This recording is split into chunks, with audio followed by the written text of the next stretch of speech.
राष्ट्र सह्याद्री, आवाज जनतेचा, प्रयत्न जनहिताचा।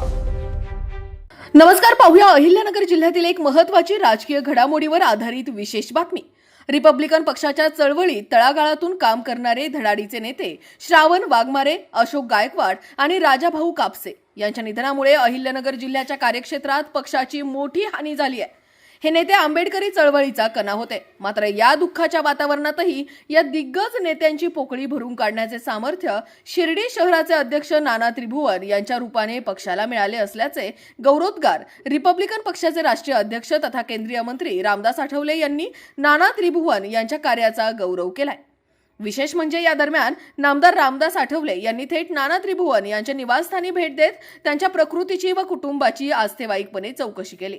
या महत्त्वपूर्ण भेटीवेळी आरपीआयचे जिल्हाध्यक्ष सुरेंद्र थोरात आणि युवक जिल्हाध्यक्ष पप्पू बनसोडे हे प्रामुख्याने उपस्थित होते।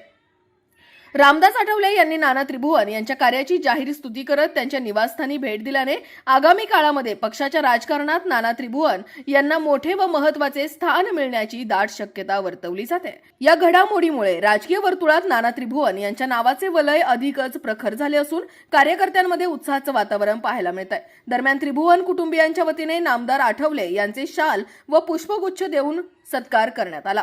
श्रावण वाघमारे असतील, अशोक गायकवाड असतील, राजाभाऊ कापसे हे आपले जे पक्षातले जे खंबीर नेते होते हे आपण आता काळाच्या पडद्याला गेले आता, परंतु आता तुमच्या पक्षासाठी नवीन पिढ्यांना जे अभ्यास नेतृत्व होतं असे अभ्यास नेतृत्व करण्यासाठी तुम्ही काय आणि नेतृत्व आहे आमची युवक आघाडी आहे, सगळी कमिटी आहे। आता इतर सगळ्या संसारच असा आहे की माणूस एक ना एक दिवस जाणार आहे।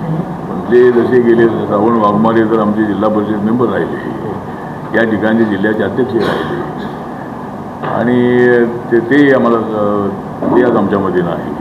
अशोक गायकवाड अचानक एका मोर्चाच्या अनाऊन्समेंटच्या वेळेला त्यांना अचानक चक्कर आली आणि त्यामुळे त्याचा मृत्यू झाला। राजा कापसे यांचा असं झालेलं आहे। त्यामुळे नवीन तरुण नेतृत्व जे आहे ते पुढे आणणं अत्यंत आवश्यक आहे। जे युवकांची जी ताकद आहे नंतरच्या काळामध्ये पाहिलेलं आहे की रसरसलेले असंख्य असणारे तरुण होते आणि आता त्यांचं वय वाढलेलं आहे।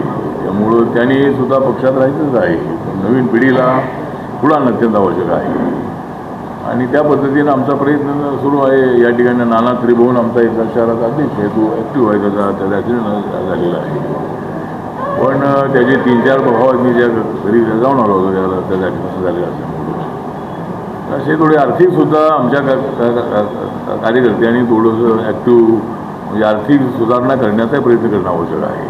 सरकारी योजनांचा फायदा उठवला पाहिजे। तर आता आपला जो प्रश्न आहे तो नवीन पिढीला पुढे आणण्याचा आमचा नक्की प्रयत्न। राष्ट्र सह्याद्री न्यूज साठी प्रतिनिधी अशोक दुशिंग, शिर्डी।